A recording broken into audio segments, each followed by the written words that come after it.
بسم اللہ الرحمن الرحیم. السلام علیکم جی. یہ ویڈیو کئی دفعہ دیکھی ہے اور چونکہ میری فیلڈ ہے باڈی لینگویج کمیونیکیشن سکلز، تو مجھے یہ ویڈیو دیکھ کے بڑی حیرت ہوئی. ایک تو یہ پوری قوم اس وقت ایک اضطراب کی کیفیت میں ہے دعا زہرا کے کیس کے حوالے سے، اور یا ایک مشروب کی پبلسٹی چل رہی ہے.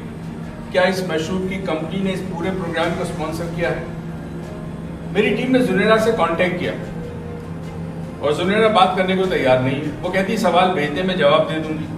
ارے بھائی سوال بھیج دیں ہم تو جواب دیں گے، ہمیں کراس کوشچننگ کیسے کریں؟ مجھے نہیں پتا یہ سارا پری پلانڈ تھا کہ نہیں. لوگ کہہ رہے ہیں، مطلب جو ہمارے پاس نیوز آ رہی ہے اور جو کمنٹس آ رہے ہیں وہ سارا یہ پروگرام پری پلانڈ تھا. کتنی آسانی سے زنیرہ کو ایکسیس مل گئی دعا زہرا کے گھر پہ، اور آپ کوشش کریں آپ کو ایکسیس نہیں مل رہی. تو یہ پیچھے گیم کیا چل رہی ہے؟ ایک یہ سوال ہے. دوسرا سوال یہ ہے کہ اس طرح ماں باپ کی جو طبیعت ہے، جس طرح ماں تڑپ رہی ہے، پریشان ہے، باپ تڑپ رہا ہے، اوپر سے شیعہ کمیونٹی نے بھی اپنا احتجاج ریکارڈ کروایا اور وہ بھی چاہ رہے ہیں کہ اس کی پراپر انویسٹیگیشن ہو. تیسرا جو میڈیکل رپورٹ ہے اس پہ شیلہ رضا صاحبہ نے بھی اپنے تحفظات کا اظہار کیا ہے، اور میں پرسنلی بھی جانتا ہوں کہ میڈیکل رپورٹ کنکلوسیو نہیں ہو سکتی، کیونکہ ایگزیکٹ ایج معلوم کرنے کے لیے جو ٹیکنالوجی چاہیے وہ پاکستان کے پاس نہیں ہے. میں نے ایک پروگرام میں پہلے ہی بتایا تھا کہ دو قسم کی ایج ہوتی ہے. ایک ہوتی ہے کیلنڈر ایج جس کو کرونالوجیکل ایج کہتے ہیں، اور دوسری ہوتی ہے جو بایولوجیکل ایج ہوتی ہے. بایولوجیکل ایج کو ٹیسٹ کرنے کے لیے جو سامان چاہیے، جو اکوپمنٹ چاہیے، وہ پاکستان کے پاس کوئی ٹیکنالوجی نہیں ہے. میرا ایک سوال ہے دوستو، جو بھی آپ لوگ ویڈیو دیکھ رہے ہو مجھے یہ بتائیے، کیا پاکستان میں میرج سرٹیفکیٹ جعلی ہے؟ جو دعا زہرا کے والدین کا کیا وہ جعلی ہے؟ کیا دعا زہرا کا والد کے شناختی کارڈ جعلی ہے؟ کیا اس بچی کی نادرا کے اندر جو انٹری ہے یا جو اس کی شناختی کارڈ ہے کیا وہ بھی جعلی ہے؟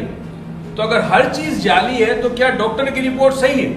بڑی عجیب سی بات ہے کہ میرج سرٹیفکیٹ کیا کہہ رہا ہے، بچی کب پیدا ہوئی، بچی کی ایج کیا ہے، اور یہ کہہ رہے ہیں بچی کی ایج 17 سال ہے. کیسے ہو سکتا ہے؟ 14.5 سال اور 17 میں بڑا فرق ہوتا ہے. تو یہ بھی ایک کویسچنیبل چیز ہے. اب یہ گیم کیا چل رہی ہے؟ دو گروپس میں پاکستان قوم ڈیوائیڈ ہو چکی ہے. ایک گروپ کہتی ہے کہ جی ہم دعا زہرا کے ساتھ ہیں، اس کو محبت ہو گئی، لڑکے سے اس نے شادی کر لی. دوسرا گروپ کہتا ہے کہ یہ ہو نہیں سکتا، اس کو پھنسایا گیا ہے یا اس کو ٹریپ کیا گیا ہے. خدا جانے کیا بات صحیح ہے. جو آپ سمجھتے ہیں وہ آپ اپنے طور پہ ضرور کمنٹس میں لکھیے گا. میں ایک تیسرے اینگل کی بات کروں. یہ اینگل جو آئی تھنک پاکستانی عوام کو اب سوچنا پڑے گا. آج صبح بھی میں ایک نجی چینل پہ تھا، اور جو وارداتیں ہو رہی ہے پورے پاکستان میں، لاہور میں 30% کرائم ریٹ بڑھ گیا ہے، کراچی میں بھی بہت برے حالات ہیں، اس حوالے سے بات ہو رہی تھی. تو میں جو اب کہنا چاہ رہا ہوں وہ یہ کہنا چاہ رہا ہوں کہ کیا جن گھروں میں ہماری بیٹیاں ہیں، ہماری بچیاں ہیں، کیا ان کے ماں باپ اب کیا سوچیں گے؟ کیا ایک لڑکی کو آپ شے دے رہے اس پروگرام کے ذریعے، سوشل میڈیا کے ذریعے شے دے رہے، اس کو ہمت دے رہے، طاقت دے رہے کہ ٹھیک ہے بھائی تمہاری عمر جو بھی ہو، تم بالغ نہ بھی ہو، تم کسی لڑکے کے ساتھ بھاگ جاؤ، تمہارے ماں باپ کا وقار، ان کی عزت سب کچھ مٹی میں مل جائے. جس ماں باپ نے پال پوس کے بڑا کیا، جوان کیا، اس کی عزت کو ملیا میٹ کر کے نکل جاؤ. ایک اور پوائنٹ بتانا چاہ رہا ہوں، اور میرے خیال میں اس پہ بھی ذرا غور کیجیے گا. اللہ تعالیٰ نے اپنے بعد جو حق دیا ہے وہ ماں باپ کا دیا. آپ کو پتا ہے قرآن میں ہے کہ ماں باپ کے سامنے اف بھی نہ کرو، یعنی اتنا بھی نہ بولو ان کا. اور یہ جو ماں تڑپ رہی ہے چھوٹی بچی کو ہاتھ میں لے کر، ماں باپ دونوں بھاگ رہے ہیں، کورٹ کے پیچھے بھاگ رہے ہیں، وکیلوں کے ساتھ جا رہے ہیں، پتہ نہیں کیا کیا ہو رہا ہے. آپ کے خیال میں یہ دعا زہرا خوش رہ سکے گی؟ ہمارا کام ہے کاؤنسلنگ کا، تھراپی کا. ہمارے پاس بڑے کیسز آتے ہیں. میں آپ کو ایک بات بتاؤں، آج میری زندگی کے تجربے کی بات بتا رہا ہوں. یہ جتنی بھی محبتیں ہوتی ہیں نا، شادی کے 1 سال کے بعد سب ختم ہو جاتی ہیں. 1 سال، کبھی 1.5 سال، کبھی 2 سال. اس کے بعد اکثر محبت جو بڑا جوش جذبہ ہوتا ہے، چاند لے کے آ جاؤں گا تمہارے لیے، قدموں میں لے آؤں گا، وہ سب ختم ہو جاتی ہے جب پریکٹیکل زندگی شروع ہوتی ہے. اور ایک پریڈکشن میں آپ کو دیتا ہوں. آج میں نہ نجومی ہوں نہ ایسٹرولوجر ہوں. میں کبھی کبھی مجھے آنے والے واقعات کے بارے میں پتہ چلتا ہے. ایک پریڈکشن دیتا ہوں 2024 میں دعا زہرا کے بارے میں ذرا تحقیق کیجیے گا، آپ کو پتہ چلے گا کہ اس بچی کے ساتھ کیا ہوا. سر دعا زہرا کو دیکھ کے آپ کو لگتا ہے کہ یہ بچی کراچی سے لاہور اکیلی ایک ٹیکسی میں بیٹھ کے سفر کر کے اس لڑکے کے پاس جا سکتی ہے؟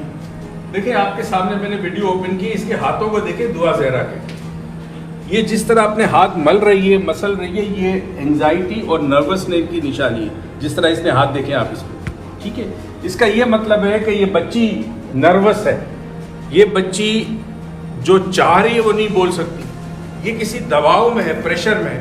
اور کیسے ممکن ہے کہ 14.5 سال کی بچی کراچی سے پنجاب چلی جائے ٹیکسی میں بیٹھ کے؟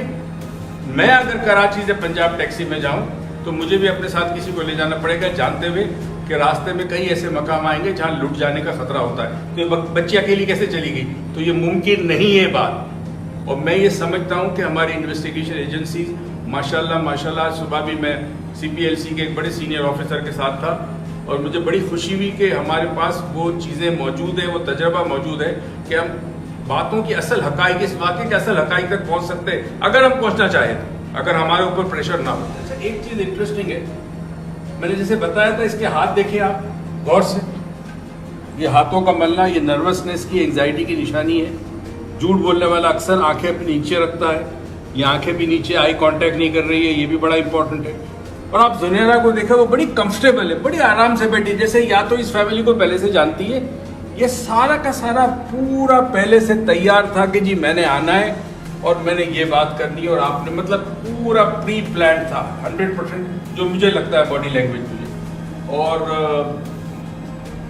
سوال کیا تھا سہیل صاحب نے، میں چاہتا ہوں واپس ریپیٹ کریں تو میں جواب دے دوں. جی سر. سر اگر ان دونوں میں سے، دعا زہرا میں سے یا ظہیر میں سے آپ کو کوئی پیشنٹ بن کر آئے تو آپ سب سے پہلے کس کے دماغی حالات کو دیکھنا پسند کریں گے؟ دیکھیں اگر ان میں سے پہلے تو یہ آئیں گے نہیں میرے پاس. ارے یہ لوگ پولیس کو نہیں مل رہے تھے، لوگوں کو نہیں مل رہے تھے، ہمیں نہیں مل رہے تھے، ہم چاہ رہے تھے ان سے بات کریں، ہمیں نہیں مل رہے تھے، اور زنیرہ کو بڑی آسانی سے مل گئے. تو اگر یہ آتے ہیں تو سب سے پہلے دعا زہرا کو ہم ہپنوٹائز کریں گے، 2-3 سیشن لگتے ہیں، اس کے بعد سارا اصل باہر آ جائے گا. پھر نہ آپ کو میڈیکل رپورٹ کی ضرورت ہے، نہ پھر آپ کو میرج سرٹیفکیٹ، نہ آپ کو CNIC کی ضرورت ہے. سارا سچ اگل دے گی. ہپنوسس میں انسان کے تحت شعور میں جو سچ ہوتا ہے وہ نکل آتا ہے. اس کے بعد اس بچے کو ظہیر سے ہم بات کریں گے، اس کو ہپنوٹائز کریں گے، دیکھیں گے سٹوری کیا. دیکھیں پہلی تو چیز یہ، میں نہ ان کے ساتھ ہوں نہ میں ان کے خلاف ہوں، میرا آبجیکٹیو انالیسس ہے ایز این ایکسپرٹ. میں نے باڈی لینگویج کی ہے، میں نے سالوں پہلے میں نے انویسٹیگیشن ایجنسیز کو بھی ہیلپ کرتا تھا.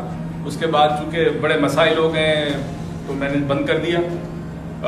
میرے بہت سارے اسٹوڈنٹ ہیں جو somehow یہ کام کرتے بھی ہیں، تو نہ میں ان کے ساتھ ہوں نہ میں ان کے خلاف ہوں. میرا ایک پرسپیکٹو بالکل ڈفرینٹ ہے اور اس پہ میں تھوڑی سی بات کروں گا. سہیل صاحب اپنے سوال پورے کر لیں تو میں اس پہ بات کرتا ہوں.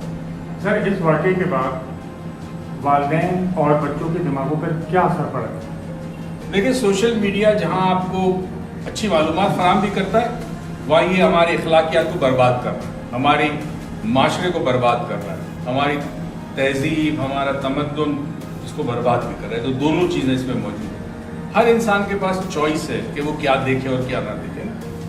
تو اب ان بچیوں کو کیا آپ شے دے رہے اس سوشل میڈیا کے اس شو سے کہ بھائی تم جو چاہو کر سکتی ہو، تم 14 سال 14.5 سال کی ہو، تم گھر سے بھاگ جاؤ، تمہارے ماں باپ نے تمہیں پالا پوسا، بڑا احسان تھوڑی کیا تم پہ. آج کل کے بچے کہتے ہیں ماں باپ کو آپ نے ہم پر احسان کیا پال کے، یہ تو آپ کی ذمہ داری تھی. ارے احسان کیا ہے تم پر، بہت بڑا احسان کیا. اللہ تعالیٰ نے اپنے حق کے بعد جو دوسرا حق رکھا ہے وہ والدین کا رکھا ہے. علماء کرام سے پوچھیں وہ بتائیں گے آپ کو. اور ماں باپ کے سامنے اف تک کہنے کو منع کیا ہے. اور یہ جو ماں رو رہی ہے، بلک رہی ہے، باپ پریشان ہے، آپ کے خیال میں اس کائنات کے اندر جو قوانین رب العالمین کے، وہ قوانین کے خلاف چلا جائے گا؟ ہر چیز ریکارڈ ہوتی ہے ٹائم اینڈ اسپیس میں، یہ ساری چیزیں ریکارڈ ہوگی. اور میں آپ کو یہ بتا دوں، میں نہ اسٹرالوجر ہوں نہ پامسٹ ہوں. 2024 میں دیکھیے گا کیا ہوتا ہے. ہو سکتا ہے 23 میں ہو جائے، مگر میں پھر بھی 24 کی آپ کو دے رہا ہوں کہ اللہ کرے اس بچی کے ساتھ کچھ نہ ہو. میری دعا ہے کہ خوش رہے، جو کچھ بھی ہے. مگر جو قوانین قدرت ہے، جو کرما ہے، ہر انسان کو اپنے عمل کرنے کے بعد رد عمل کو بھگتنا پڑتا ہے. تو every action there is equal and opposite reaction. ہر عمل کا رد عمل ہے، مکافات عمل ہے. اگر یہ غلط کر رہی ہے، اس کو مکافات عمل کو فیس کرنا ہوگا. ماں باپ غلط کر رہے ہیں، ان کو فیس کرنا ہوگا. لیکن سوال یہ ہے کہ گھروں میں، جن گھروں میں بیٹیاں ہیں، ہماری بچیاں ہیں،